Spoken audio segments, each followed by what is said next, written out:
그러므로 너희 마음에 허리를 동이고 근신하여 예수 그리스도께서 나타나실 때에 너희에게 가져다 주실 은혜를 온전히 바랄지어다.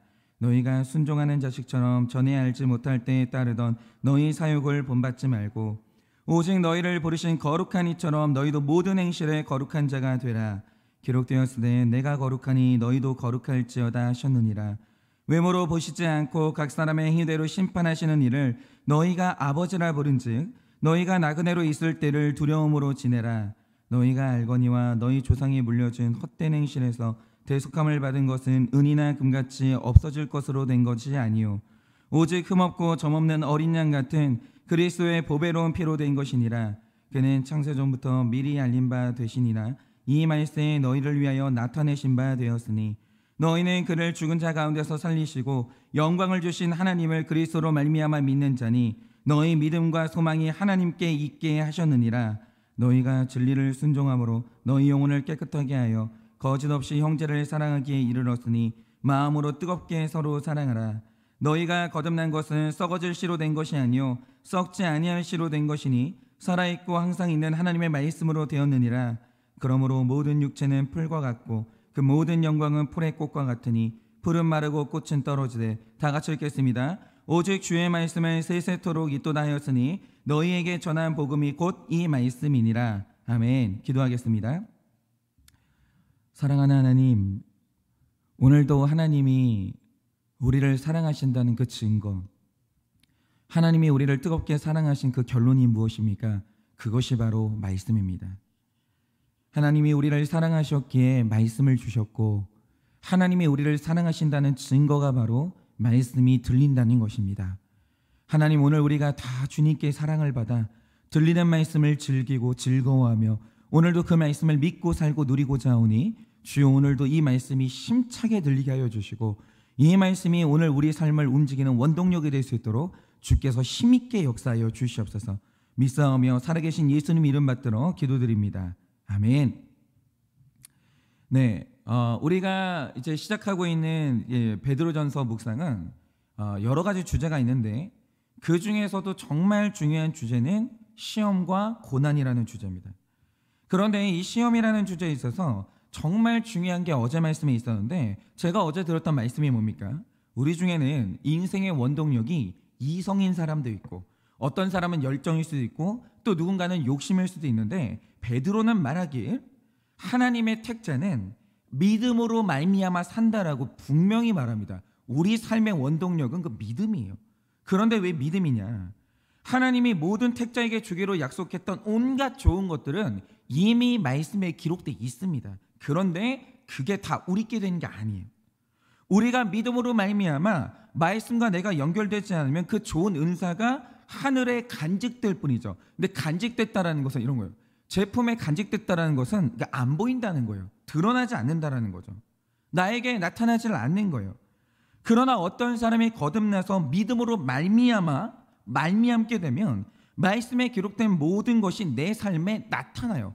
근데 이 나타난다는 표현이 오늘 본문에도 그렇게 기록되는 겁니다. 나타나요. 계속 나타납니다.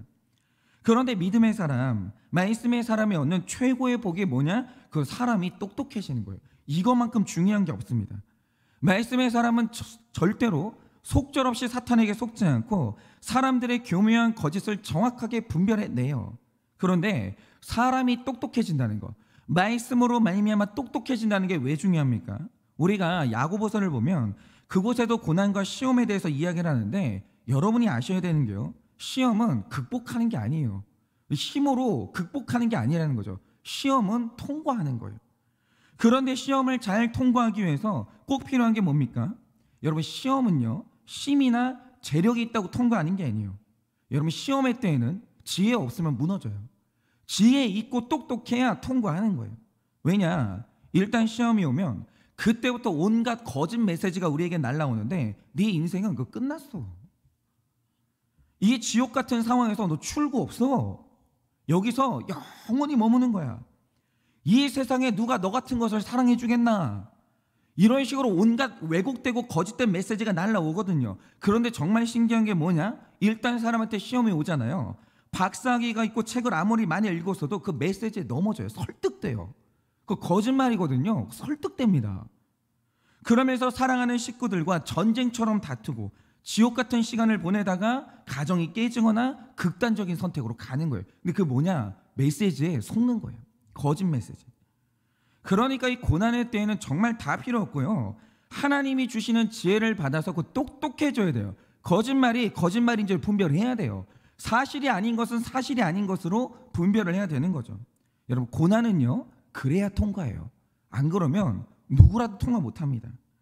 그런데 하나님 앞에서 똑똑해지려면 믿음으로 말미암아 말씀이 내 삶 전체와 연결이 돼야 되는 거예요. 오늘 말씀도 그걸 말해주는 거예요. 모르는 사람이 있고 아는 사람이 있어요. 말씀으로 말미암아 똑똑해지면 아는 거죠. 그런데 오늘 말씀도 보면 사람이 왜 사욕에 사로잡혀서 죄 가운데 삽니까? 그거 몰라서 그래요. 모르면 그렇게 돼요. 여러분, 모른다는 건 반드시 죄하고 연결됩니다. 자, 그래서 오늘은 어제 말씀이죠. 베드로전서 1장 6절부터 오늘 말씀을 좀 연결해 보면서 이 고난에 대해서 하나님이 주시는 지혜, 고난이 지혜 있어야 통과하거든요. 그럼 이 고난에 대해서 하나님이 주시는 지혜가 뭔가, 이걸 좀 우리가 얻으려고 하는데요. 자, 사랑하는 성도 여러분, 지금 제가 말씀드리는 건 성도를 말하는 게 아니라 이 땅에 태어나는 모든 인간을 말하는 건데, 여러분, 인간은요 뭘 특별히 잘못해서가 아니라 태어나는 그 순간부터 고난이 시작돼요. 예를 들어서 지금 안 보이시죠? 이게 예배당에 제 딸이 지금 돌아다니고 있는데, 제 딸이 5살 때 열이 40도까지 올라간 적이 있었거든요. 그런데 어린아이 몸에 그렇게 고열이 나는 이게 왜 문제가 되냐면, 인간의 몸에 열이 한계치를 넘어가면 몸에 있는 단백질이 굳어버려요. 그리고 죽는 거예요. 그러니까 어린아이 몸에 이 정도까지 고열이 오기 시작하면 시스템이 무너지면서 입에 거품을 불고 경련이 오더라고요. 그런데 그 광경이 얼마나 끔찍한지 제 아내는 그거 보고 정신이 나가더라고요. 그런데 이 아이가 이 땅에 태어나서 왜 이렇게 고통스러운 고열을 경험해야 됩니까? 뭘 잘못한 게 아니라 이 세상에 태어났기 때문이에요. 그러니까 이 세상은요, 특별히 뭘 잘못한 게 아니라 뭘 하려고 해도 고통이라는 값을 내야 돼요. 예를 들어서 성장하고 싶잖아요. 그 고통이라는 값을 내야 돼요. 이거는 고정된 값이에요. 뭘 해도 거기에는 고통이라는 값이 매겨져 있어요. 자녀를 낳아도 고통이라는 값을 내야 되고, 직장에 들어가도 고통이라는 값을 내야 되고, 심지어 교회에 적응하려고 해도 이 고통이라는 값을 치러야 돼요. 모든 것에 그 고통이라는 비용이 다 청구되는 거예요. 어쩔 수가 없는 거예요.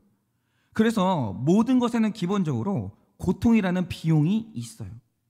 그런데 우리 택자들도 이 땅에 똑같은 인간으로 태어났기 때문에 이 값에서 제어될 수는 없고, 모든 사람이 치르는 이 고통이라는 값을 나도 치러야 돼요. 뭔가를 한다, 그럼 어느 날 내 삶에 고통의 비용이 청구돼요. 내야 돼요. 그거는 어쩔 수가 없는 거예요. 그래서 모든 인간은요, 그 별 인생 없어요. 그러면 저기 대기업의 회장님은 여러분 고통의 값에 청구서가 안 날라올 것 같습니까? 아닙니다. 여러분, 그 엄청난 기업을 일구는데 그만큼의 고통의 비용이 따박따박 청구돼요.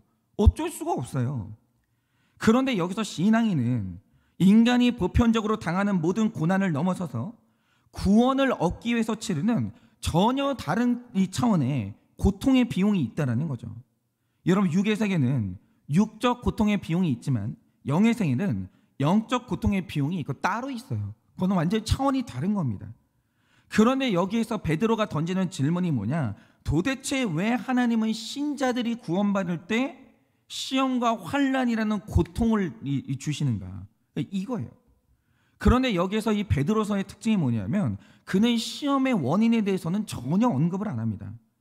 여기서 베드로가 집중하는 게 뭐냐면, 우리에게 오는 이 시험의 목적은 뭐냐라는 거예요. 그러니까 이 값을 치렀을 때 우리가 얻게 되는 게 뭐냐라는 거죠. 여기에 베드로는 집중해요. 저는 이게 굉장히 중요하다고 생각하는데, 자, 하나님이 판단하시는 바 100% 죄인이 구원받으려면 그 시험을 통과하는 거 불가피해요. 그런데 이 상황 앞에서 그 불가피한데 굳이 이유를 이렇게 따지는 건 불필요하다는 판단이 있었던 거예요. 그래서 베드로가 이 시험의 문제에서 바로 넘어가는 지점이 어디냐면, 이 시험에는 목적이 있기 때문에 시험이 올 때는 이 방향으로 가면 된다, 여기로 그냥 뛰어넘는 거예요. 그래서 오늘은 하나님이 주시는 이 시험의 목적과 시험이 올 때 우리가 이것을 어떻게 이해해야 되는지 이걸 좀 묵상하고자 하는데요. 일단 이것을 말하기 전에 이 베드로서의 배경을 간단하게 좀 알아야 됩니다. 베드로서가 이 편지를 쓴 사람들은 대상이 있는데 오래전에 믿었던 믿음 좋은 유대인들이 아니에요. 베드로전서 1장 1절이 말하는 것처럼 본도, 갈라디아, 갑바도기아, 아시아와 비두니아에 흩어진 나그네들에게 편지를 쓴 거예요. 다시 말해 로마 제국 내에서 믿은 지 얼마 되지 않는 이방인들에게 이 편지를 쓴 겁니다. 초신자들이 이 서신서의 이 대상이에요.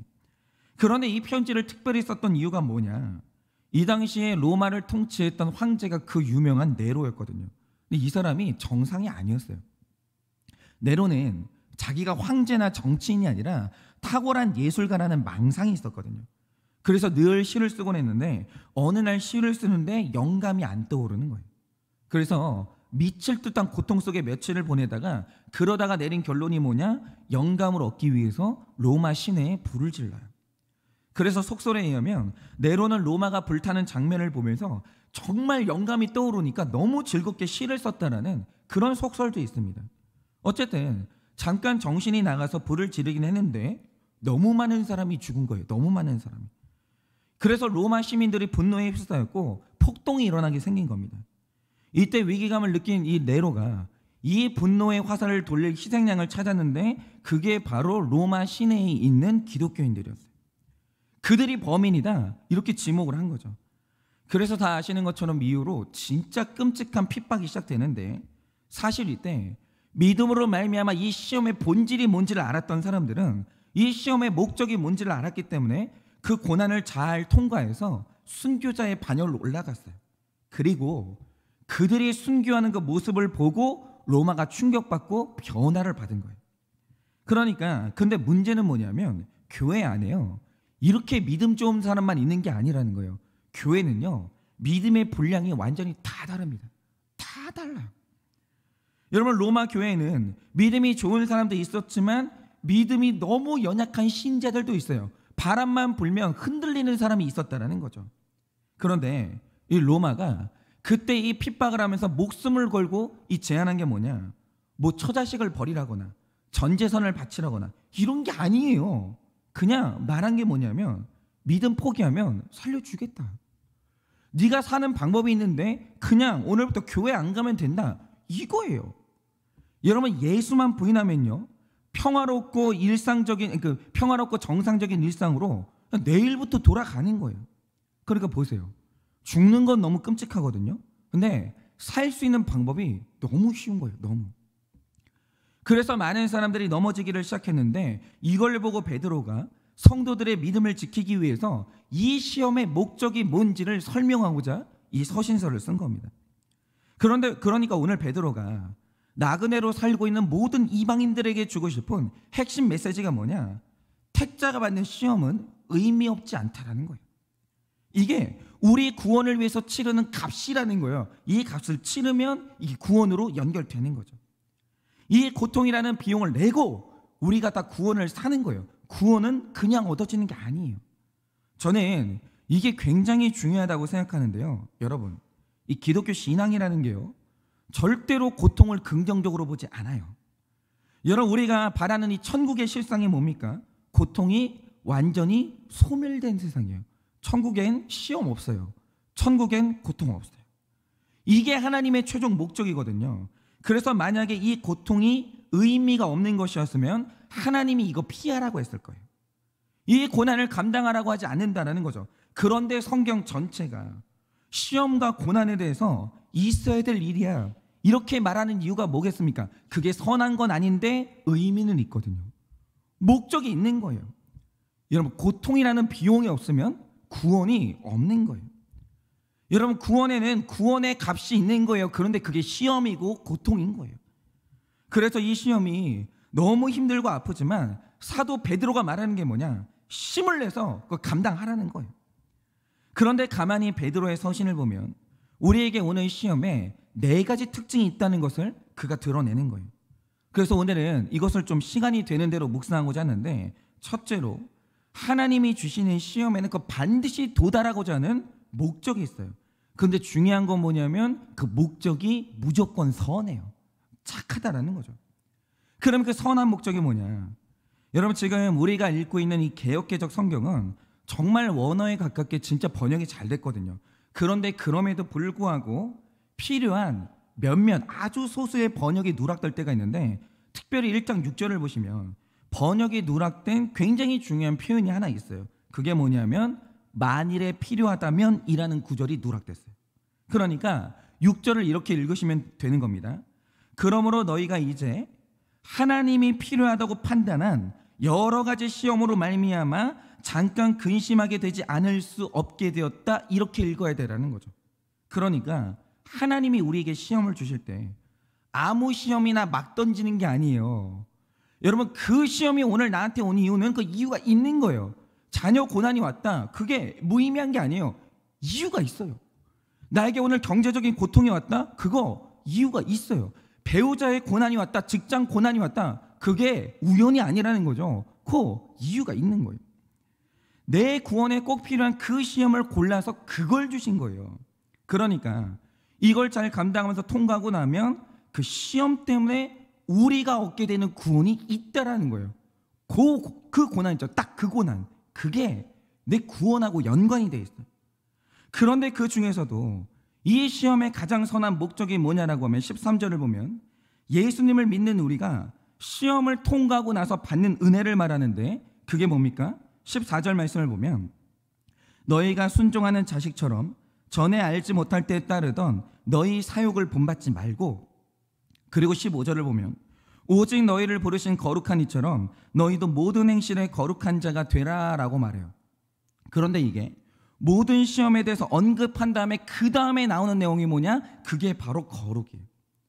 그러니까 우리를 부르시는 하나님의 목적은 우리를 거룩하게 하는 것인데, 이 거룩이라는 건요, 예수님 믿고 설교 들으면서 아멘 몇 번 하면 저절로 되는 게 아니에요. 죽어도 그렇게는 안 돼요. 14절이 말하기를 지금 너희가 따르고 있는 그 사욕을 끊어내야, 그래야 거룩이 가능해져요. 그런데 보세요, 여기서 우리가 따르고 있는 사욕이라는 게 이거 보통 세력이 아니에요. 우리가 사로잡혀 있는 각종 중독을 말하고, 나를 사로잡고 있는 욕심을 말하고, 나를 짓누르고 있는 온갖 근심과 걱정이 이게 사욕이거든요. 보통 세력이 아니에요.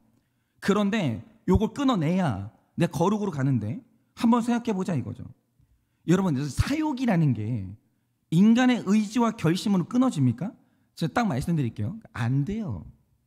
특별히 이 성적인 중독에 사로잡힌 분들을 생각해 보세요. 여러분이 그 중독을 끊어내려고 얼마나 애쓰고 얼마나 노력했습니까? 저는 지금도요, 이것 때문에 몸부림치고 있는 우리 교우들을 너무 많이 알고 있어요. 얼마나 몸부림치는지 아십니까? 그런데 그거요, 의지로 못 끊어요. 절대로 안 됩니다. 수없이 결단하고 수없이 회개했으나 다시 처음으로 무너지게 만드는 게, 그게 바로 중독이에요. 그런데 이렇게 사욕을 따르는 자들에게 하나님이 최고의 은혜를 주시는데, 그게 뭐냐? 그 중독을 정확히 타격하고 이 끊어내는 시험과 고난을 주시는 거예요. 여러분, 한번 중독이 끊어진 분들한테 물어보세요. 그분들이 그걸 결심으로 끊은 줄 아십니까? 의지로 끊은 줄 아십니까? 아니요. 극심한 고난이 와서 육체의 힘이 없어지니까 끊어지는 거예요. 내가 끊는 게 아니라 그거 고난의 힘으로 끊어지는 거예요. 예를 들어서 제가 오랫동안 교제를 나눴던 남자 집사님이 계시거든요. 그런데 이분이 배우자와 주변에 이렇게 오픈하지 못한 한 가지 비밀이 있었는데, 이분이 성인 나이트클럽 중독이었습니다. 그 성인 나이트, 그 호박 나이트 있죠. 그거 뭔지 모르겠어요. 하여튼 거기 중독이었어요. 근데 여러분, 요게 애들이 가는 노래방도 아니고 성인들이 나이트클럽을 간다고 할 때 이거 뭐 춤추고 놀려고 가겠습니까? 그거 아니거든요. 거기에 가는 건 필경 알코올 중독이 있고 성 중독이 있는 거예요. 그러니까 가는 거지. 뭐 성인들이 뭐 하려고 거길 가겠습니까? 그래서 이분이 돈이 생길 때마다 거길 가는 거예요. 여길 가려고 돈을 버는 거예요. 완전히 중독에 사로잡힌 거죠. 근데 문제는 뭐냐? 이분이 믿음이 있었다는 거예요. 여러분, 근데 믿음이 있는데 죄 지으러 가면 즐겁겠습니까? 갈 때는 즐겁죠. 근데 믿음이 있으니까 중독에 이끌려서 클럽을 갔지만 나온 다음에는 너무 죄책감이 심한 거예요. 죽을 것 같은 거예요. 그 그러면서 이 죄 짓는 나를 하나님이 언제 치실까? 이 두려움 때문에 신앙생활이 죽을 것 같은 거예요. 지옥인 거예요. 그런데 이런 두려움이 있으면 이 중독 끊을 수 있냐? 못 끊습니다. 아니, 끊을 수 있으면 그 괴로움 때문에 뭐하러 뒹굴러요? 끊을 수 있으면 끊고 말지. 그게 얼마나 괴로운데. 근데 괴로운데요, 못 끊는 거예요. 그게 중독이에요. 그래서 절대로 이 중독 때문에 괴로워한 분들은 이게 정죄하시면 안 돼요. 그분들이 제일 괴로워요. 그런데 이분이요, 중독이 끊어졌습니다. 그럼 어떻게 끊었는지 아십니까? 하나님이 이분을 위해서 코로나를 보내셨는데, 코로나가 오니까요, 어느 날 나이트클럽을 신나게 갔는데 문을 닫았더라는 거예요. 그러니까 내가 결심해서 안 간 게 아니고 클럽이 문을 닫으니까 못 가는 거예요. 그런데 못 가는 시간이 길어지니까 그때는 이 금단 현상이 오거든요. 마음이 헛헛하고 막 귀에서 막 벙벙벙벙 하는 막 음악 소리 들리고 막 그 느낌, 그 분위기, 그 냄새 막 그게 막 그리우니까 막 미치겠는 거예요. 그런데 여러분, 코로나가 몇 년 있었죠? 2년이 있었어요. 2년 동안 안 가니까요, 점점 괜찮아지다가 이제 문을 열었거든요. 안 갈 수 있을 정도로 회복된 거예요. 그러니까 여러분, 이게 행복의 관점에서 보면 고난과 시험, 그 최악이에요. 저주도 이런 저주는 없는 거예요. 그런데 거룩의 관점에서 고난을 보면 중독에 시달리는 우리에게 고난만큼 좋은 게 없는 거예요. 이분이 요즘 하는 말이 뭐냐? 살 것 같다는 거예요. 그 죄책감, 그 정죄감, 이게 내 인생에서 없어지고 중독 때문에 얻게 되는 두려움이 없어지니까 진짜 있잖아요, 살 것 같다는 거예요. 그 자기는 코로나의 피해자가 아니라 코로나의 수혜자라고 말하더라고요. 여러분, 우리는 절대로 중독과 야망에서 내 의지로는 못 끊어, 이 사욕을. 그런데 중독을 고난이 공격해 주는 거예요. 여러분, 고난은 의미가 있는 거예요. 그것 때문에 죄가 끊어지고 자유해지는 게 있더라는 거예요. 거룩의 관점에서 보면요, 고난만큼 축복이 없어요. 그래서 시편 기자가 말한 게 뭡니까? 고난당하는 것은 택자에게 유익이라는 거예요. 그러니까 여러분이 오늘 앉아서 내가 당해왔던 고난을 잘 기억해 보세요. 그 고난 없었는데 예수 믿었겠습니까? 한번 잘 생각해 보세요. 그 고난하고 내가 예수 찾았던 그 시점하고 그 연결되어 있는 거예요. 그 고난이 없는데 중독 끊었겠습니까? 가만히 생각해 보면요, 정말 내 그 고난하고 내 구원하고 그 연결되어 있어요. 여러분, 이렇게 고난에는 선한 목적이 있다는 거죠. 그리고 둘째로 베드로가 이 고난에 대해서 정말 중요한 말을 해주는데요, 6절을 보면 베드로는 너무 선명하게 우리가 아는 단어를 하나 말해주거든요. 그게 뭐냐? 인생 무상이라는 거예요. 그러면 여러분, 인생 무상의 정확한 뜻이 뭡니까? 제가 사전을 찾아보니까요, 사람 인, 날생, 없을무, 그리고 항상 상이에요. 그러니까 인생 무상이라는 말을 뜻 그대로 풀면 인생이라는 시간 안에서 어떤 것도 계속되지 않아요. 어떤 것도, 그런 건 없어요. 계속되는 게 있다. 인생의 시스템 안에는 그런 게 없습니다. 다시 말해, 우리에게 어떤 즐거움과 행복이 있다라고 하죠. 그거 계속 안 돼요. 죄송한데 그건 그렇게가 안 돼요. 우리에게 건강이 있잖아요. 죄송한데 죽는 날까지 건강한 사람이 없어요. 인생은 무상이에요. 계속 안 돼요. 젊음과 아름다운 인생은 무상이에요. 절대로 그 젊음과 아름다움이 계속될 수는 없어요. 그거 끊어져요. 그래서 인생 무상이라는 것이 이런 측면에서 보면 슬픈 것인데, 반대로 생각하면요, 인생 무상은 복음이에요. 왜 그러냐? 베드로전서 1장 6절에서 분명히 말하는 게 뭐냐면, 모든 그리스도인들에게 시험 와요, 고통 와요. 이거는 어쩔 수 없어요. 이건 구원의 고정된 값이에요. 그런데 중요한 건 뭐냐면 그게 잠깐이에요. 베드로가 분명히 단서를 답니다. 인생 무상인데 고통도 잠깐이에요. 이 말 뜻이 뭐냐? 인간의 삶의 법칙 중에 하나는 좋은 것과 행복도 잠깐인데 어떤 고통과 고난이 온다고 해도 그거 끝나는 날이 와요. 그러니까 제가 얼마 전에 어떤 성도님하고 대화를 하는데, 이분이 말로 할 수 없는 고난이 있어요. 제가 지금 이 자리에서 다 오픈하지 못하지만 너무 큰 고난이 있는 거예요. 그래서 이분이 한 번은 울면서 전화를 하신 게 뭐냐면, 목사님 죽고 싶다는 거예요. 왜 죽고 싶냐?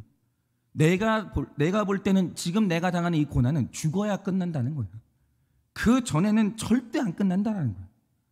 그런데 제가 최근에 이분한테 전화를 받은 거예요. 이분이 하시는 말씀이 뭐냐? 고통이 끝났다는 거예요. 목사님, 이런 날이 있어요. 목사님, 세상에 이런 날도 있어요. 목사님, 끝났어요. 끝났다는 거예요. 여러분, 잠깐이에요. 어떤 고통도 영원히 지속되는 고통이 없어요. 그거 끝나요. 여러분, 하나님은 어떤 사람에게 영원한 시험, 영원한 고난을 주신 일이 없어요. 그거는 인생 무상 끝나는 날이 있다는 거죠.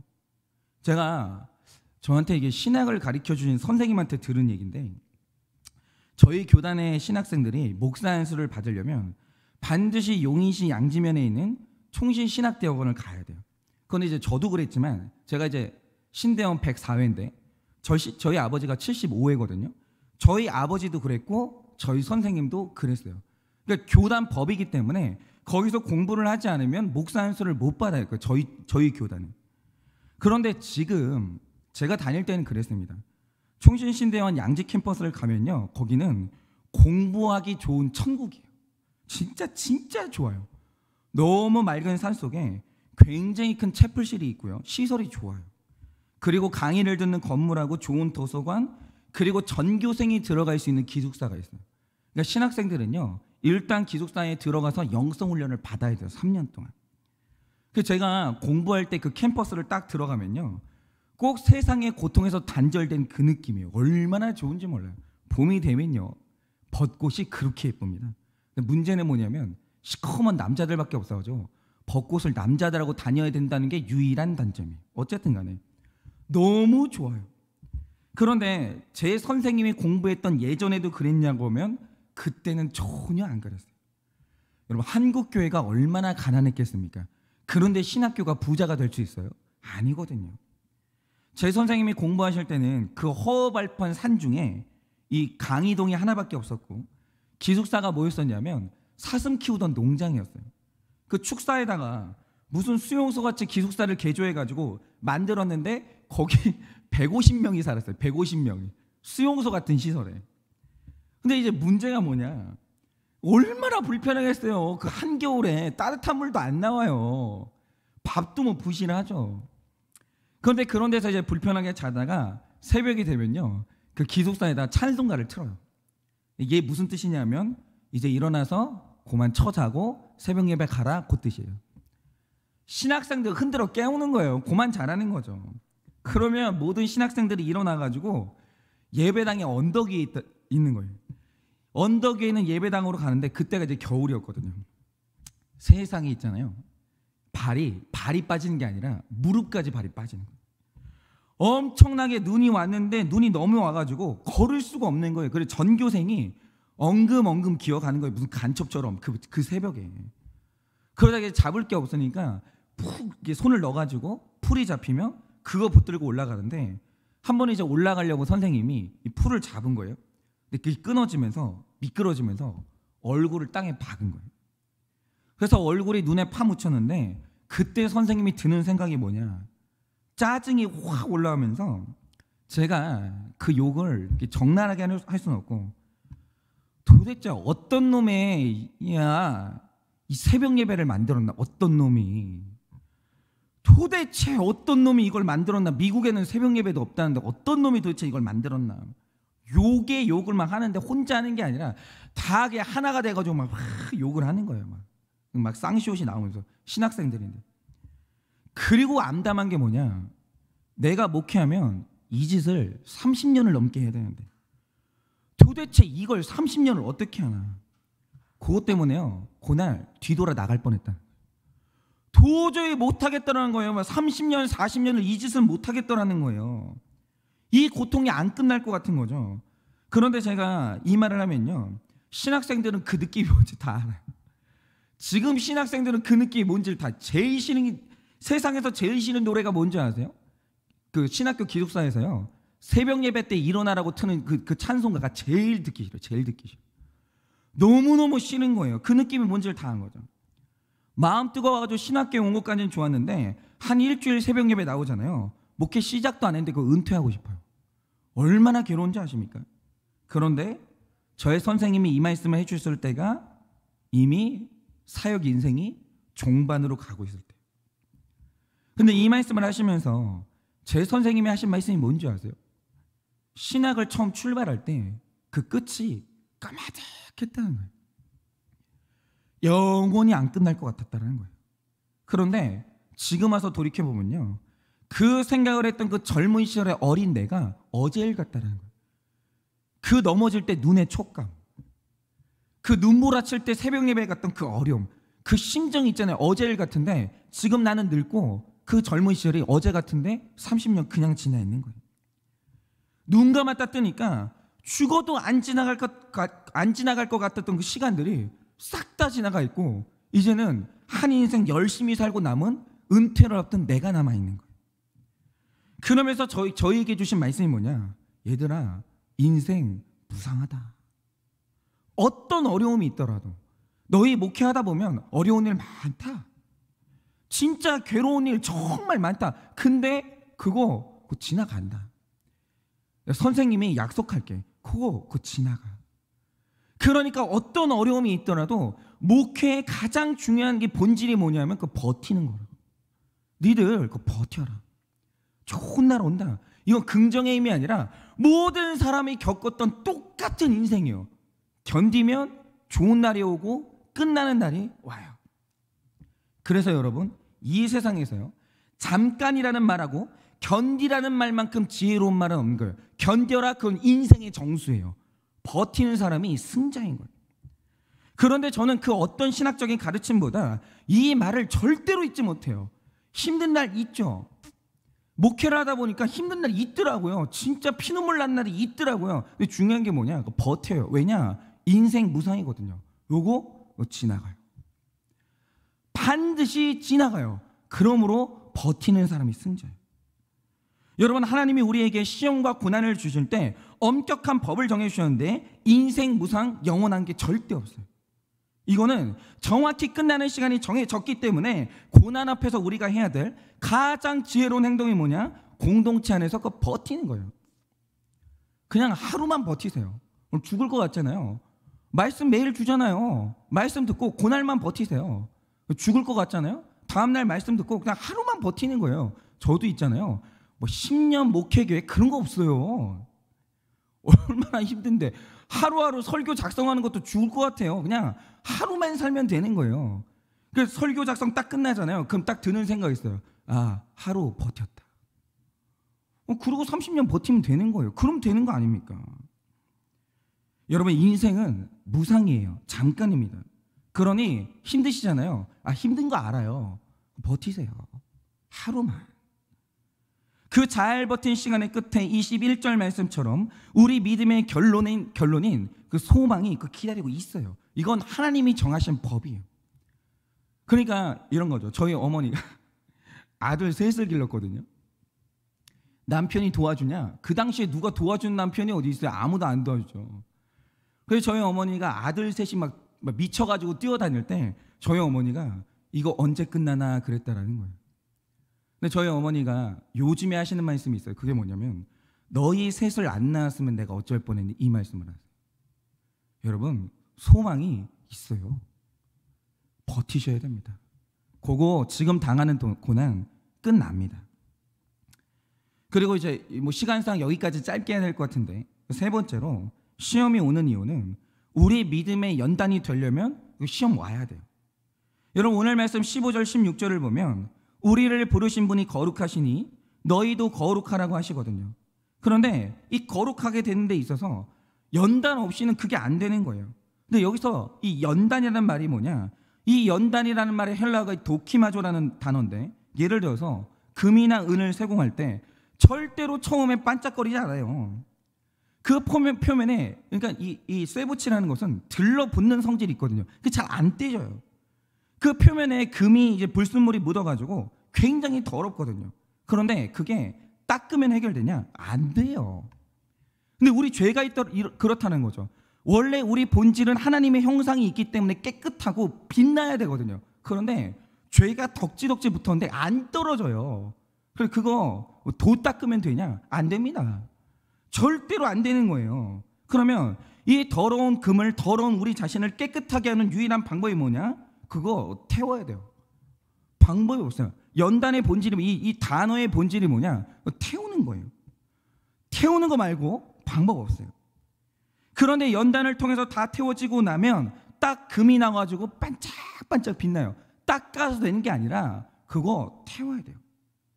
마찬가지로 우리가 오직 믿음으로 구원받는데, 저희가 어제도 말씀드렸지만 모든 사람의 믿음에는 더러운 성품과 죄가 덕지덕지 붙어 있어가지고 뭐가 믿음이고 뭐가 성품인지 알 수가 없어요. 그게 우리 상태예요.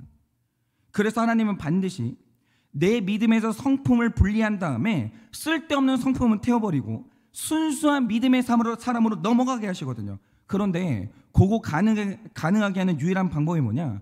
시험하고 고난이에요. 여러분, 제가 목회자인데 시험하고 고난 없이 믿음 좋은 목회자 될 것 같습니까? 천만의 말씀입니다. 그거 안 됩니다. 여러분, 지금 믿음 좋고 큰 목회하시는 분들을 인생 스토리 들어보세요. 불같은 고난 없이 그 믿음 좋은 목사님 될 수 있었냐? 그런 분은 죄송한데 없어요. 성품하고 믿음하고 뒤 엉켜가지고 엉망인 게 우리예요. 그거 불로 태워야 됩니다. 그런데 성품은 절대로 버틸 수 없는 고난이 오면요, 성품은 무너지고 빛나는 믿음만 나와요. 그거 이상하죠? 고난은요 믿음을 태우는 게 아니에요. 고난은요 성품만 태워요. 그리고 믿음이 남아요. 그래서 택자가 거룩해지기 위해서는 고난은 와야 되는 거예요. 이렇게 이제 원래 4개 해야 되는데 3개를 하니까 시간이 다 가네요. 그래서 오늘은 여기까지 해야 되겠는데요, 바라기는 오늘 나눈 이 고난의 3가지 이유, 고난은 우리를 거룩하게 하는 선한 목적이 있고, 고난은 인생 무상입니다. 끝이 있고, 고난은 우리에게서 성품을 태워버리고 믿음만 남게 한다는 이 3가지를 기억하셔서 오늘 하루도 잘 버티시고 잘 살아내길 예수님의 이름으로 축원을 드려요. 특별히 오늘 권면하기는 여러분 오늘도 잘 버텨주십시오. 어렵고 힘드시죠? 제가 여러분하고 사연을 오픈하고 나누는 사람이기 때문에 잘 압니다. 여러분 힘드시죠? 여러분 오늘 이 말씀 붙드시고 오늘만 버티세요.